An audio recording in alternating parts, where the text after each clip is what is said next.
पढ़िबो रे पढ़िबो आमे पाठ पढ़िबो आम जीवन को आमे आम हाथे गढ़िबो पढ़िबो रे पढ़िबो आमे पाठ पढ़िबो पढ़िबो रे पढ़िबो। आमे दशम श्रेणी प्रथम विषय लाइफ साइंस प्रथम विषय पोषण विषय जानिबा। एही अध्याय रे आमे अपचय कण, चया कण, चयापचय कण एवं खाद्यर प्रकार भेद विषय रे जानिबा। प्रत्येक जीव बंचिबा पई किछि ना किछि खाद्य ग्रहण करिथाय।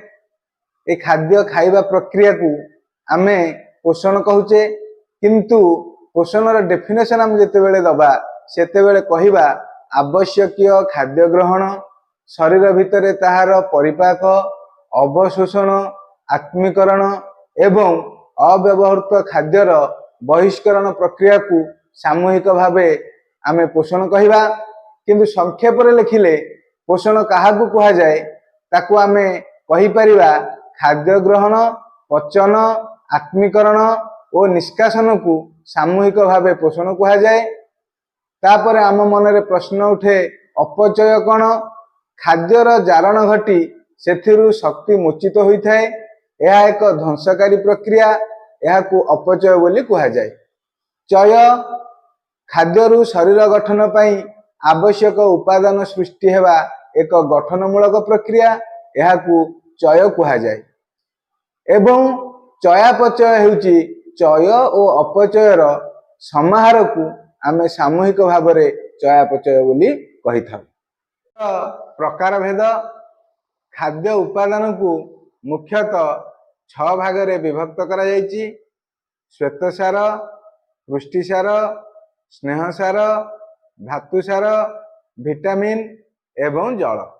प्रथमे आमे श्वेतसार विषय रे जानिबा। आलू, भात, रुटी रे प्रचुर परिमाण रे मंडद थाए। चीनी, गुड़ आदि रे सुक्रोज थाए।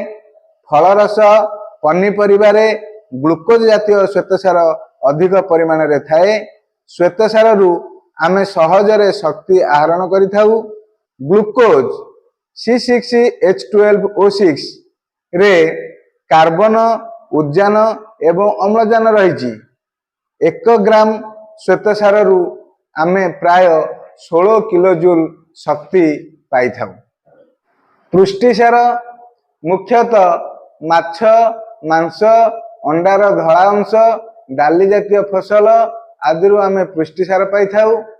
एमिनो अम्लर श्रृंखल द्वारा पुष्टिसार बा प्रोटीन गठित। यार कार्य हेउची शरीर रे वृद्धि एवं नूतन कोष एवं तंतुर गठन। छेना, लहुणी, अंडार हलदिया अंश, तेल, घीरे स्नेहसार प्रचुर परिमाण रे थाए। स्नेहसार कार्य हेउची कोष झिल्ली तैयारी रे लिपिड रो प्रमुख भूमिका रही। शरीर को शक्ति जोगाई थाए। चर्म तले चर्बीर एक आस्तरण रही थाए। ताप अपरिबाही होइथिबारु चर्बी शरीर को उषुम रखिबारे सहाय्य करे। धातुसार शरीर गठन पई विभिन्न धरणर धातुसार यथा लौह, calcium, iodine, phosphorus, sodium, potassium आदि आवश्यक। शरीर रे दांत और हाड़र गठन पई कैल्शियम और लोहित रक्त कणिका रे थिबा हिमोग्लोबिन गठन पई लौहर आवश्यक होइथाय।